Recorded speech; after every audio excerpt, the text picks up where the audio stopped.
Silicon Valley bleeding homes and jobs. Hey everybody, Scott Walters. Buckle up, strap in. We got a hard-hitting, pull no punches, no sugarcoating it, no rainbows, no sunshine. I'm just going to give it to you and give it to you straight. We got a good one to unpackage today. Welcome to the show.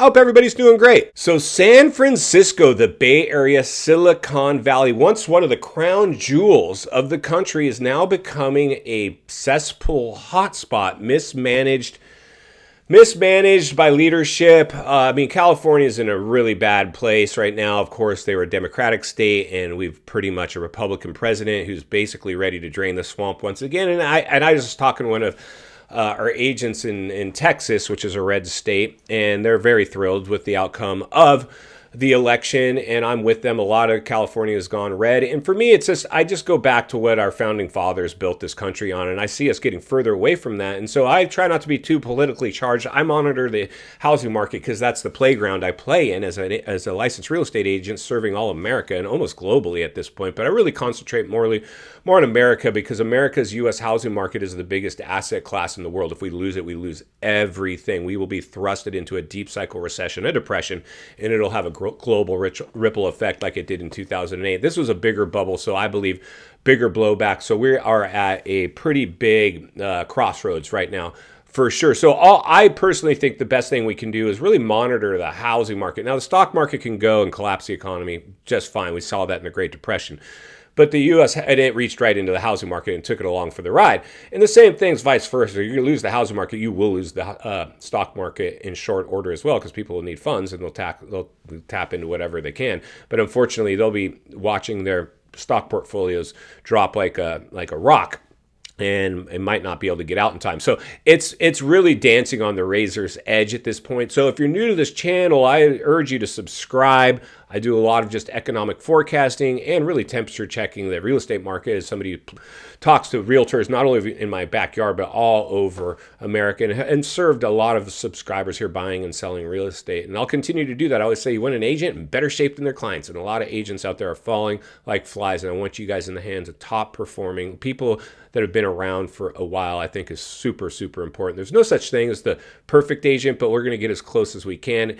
And I think with you and me involved in that equation, we are poised to win. So that'll be our goal. So if you need help, of course, email in the description for you below, and I'll get you into the right hands and help you personally. So with that being said, we're going to take a look at San Francisco today and have a little conversation about them because I believe it's just kind of the tail in the tape in terms of, cities will start exposing themselves for this artificial housing bubble with no organic growth. Really what foundation it was laid on, it was artificial growth. Now, we saw a lot of people a lot of hiring going on during the crisis because we had all this free PPP money that companies were accessing and just going on these hiring sprees, and then remote working and AI, and it was just all rainbows and sunshine and euphoria for quite some time. But here is the kicker, my friends. San Francisco has approximately 800,000 people. It's a huge, massive city. Not as big as Los Angeles. Los Angeles, I think, what's the third biggest economy in the world, and it's, a stone's throw away from SF. But SF has always been, it's the Bay Area, what do they call it? The Paris of America, I believe. And it was a great, great melting pot and diversified area, but now it's a cesspool with, open air drug markets and leadership, allowing crimes, and where, police are able to do their jobs. And then, I could go on and throw a dart at an economic challenge map. San Francisco's jumping out and trying to let us hit it. And that's just the reality. So, the realities are this. The data is in.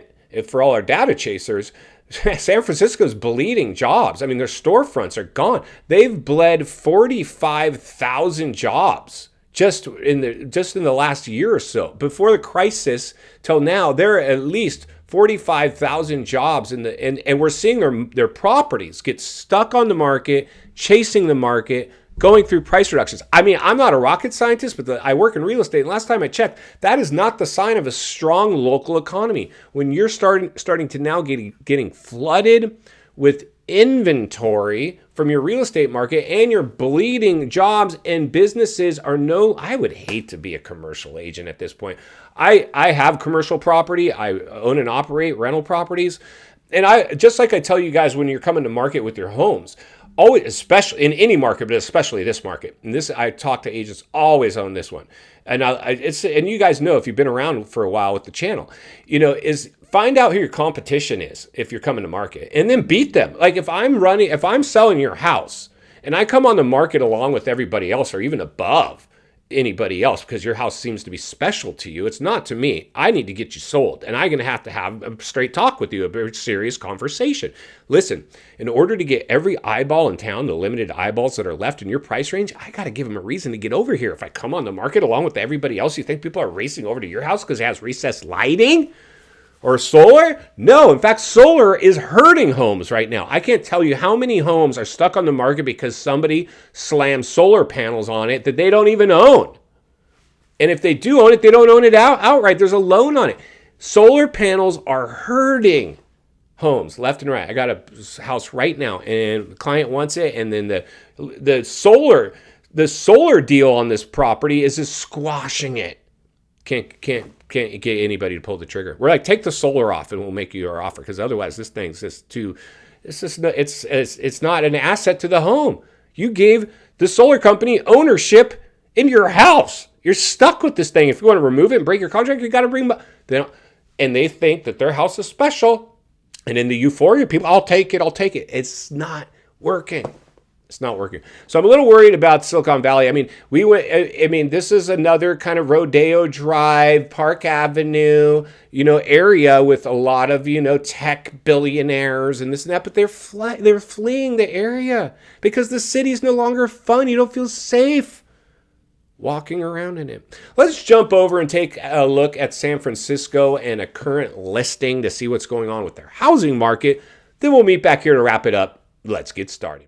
All right, friends, buckle up, strap in, roll up your windows, lock your doors as we enter San Francisco, California. Unfortunately, not all rainbows and sunshine anymore. What was once the nation's crown jewel is now one of the nation's crown cesspool. And leadership is panicking as they send up cleanup on aisle 3 crews to try to clean up this massive mess that they, in fact, created themselves. And guess what? It's reaching right into their local economy and their real estate. Let's go ahead and jump over and take a look at a recent listing.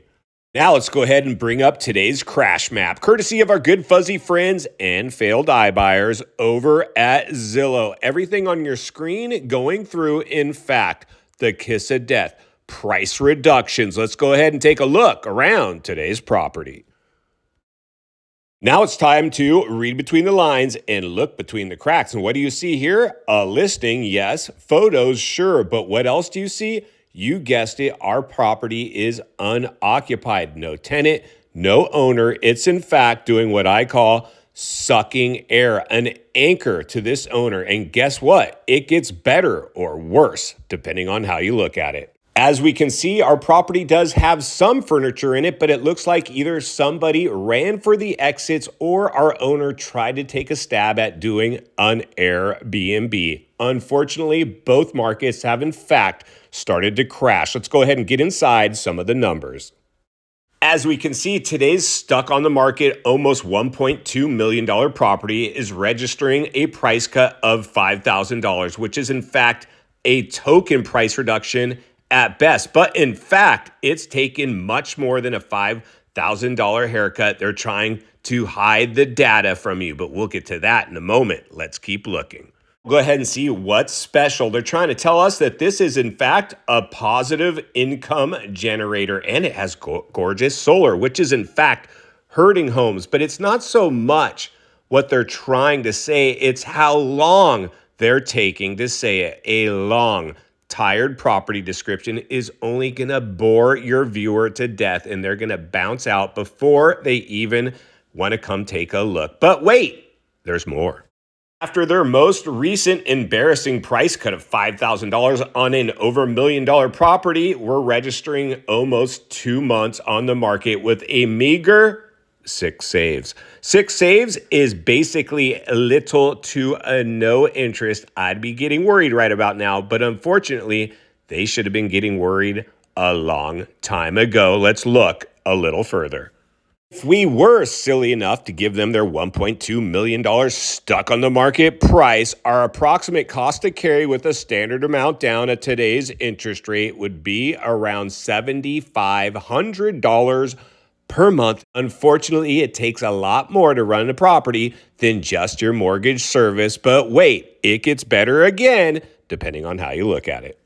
All right, here we go. Let's get into the nitty gritty, the tail in the tape. This is how you can see what's really going on with your potential seller in this situation. As we can see, they did in fact do a $5,000 token price cut after being on the market at 1.2. But they've been chasing the market not for months, years. Our property's been on the market for years, and they started trying to rent it out. Clearly, that wasn't working, so they put it on the market and did what I warn about every single day. They're now chasing the market. They came on too high. If you price right, you can still get off the market. So if you're stuck on the market, your price is all wrong. Let's get back to the studio so we can wrap this one up. All right, friends, welcome back, and there you go. So stuck on the market, chasing the market, price reductions. That's the flavor of the day, and drop it in the comments below. Please help me out, help each other out, help everybody out. We need to save some lives right now, really, because people are out there flying blind. If you've never lived through an economic downturn before, you don't understand. You're hearing the words, but they're not sinking in the way as if you've walked in these shoes, suffered recession before as a bill-paying adult, not as a college kid who's studying macroeconomics. No, that ain't going to help you. You need first-hand, boots-on-the-ground experience. I don't care how much data you chase. I don't care how smart you think you are. I don't care how many college degrees you have. Unless you've lived through something and have first-hand experience, I mean, this is like going to war. If you're a soldier who's been to war before, you understand when you're going to war again. If it's your first time on the battlefield, you are scared and you have no idea what you're getting yourself into. That is the people right now buying into the housing market, flying blind, who has no experience with the boom-bust cycle. And we just went through a massive boom. In final thoughts, I come to you as a friend, as a content creator, as a real estate guy. I want to see you not only win in real estate, win in life. Understand the waters you're swimming in now, friends. They're shark-infested. San Francisco, welcome to the swimming pool. Your bleeding jobs and your homes are stuck on the market. It's looking a little bit sketchy out there. I'd never suggest anybody do anything that I'm not doing or willing to do myself. Insulate yourself. Understand the waters you're now swimming in. I believe San Francisco's got more crash risk than a lot of other areas out there. And that's why I'll be here to blow the lid off it every step of the way. Because it's not only what we need, it's in fact what we deserve. If you appreciate the content, I want to humbly ask you to give the video a like, subscribe to the channel, leave a comment below. I'd love to hear from you. Social media links in the description of this video if you'd like to follow me there, along with links to channels I've appeared on I think you might enjoy. If you need help buying or selling real estate here in America, I have the biggest network of top-rated agents in the nation ready to assist you. It would be our honor and our privilege to do so. Email in the description for you as well. Also, if you're watching from your television set today and you enjoyed this video, gonna love the next video, and there's an easy subscribe icon for your convenience. As always, thank you for your time. Please go make it count today. God bless. I'll see you on the next video.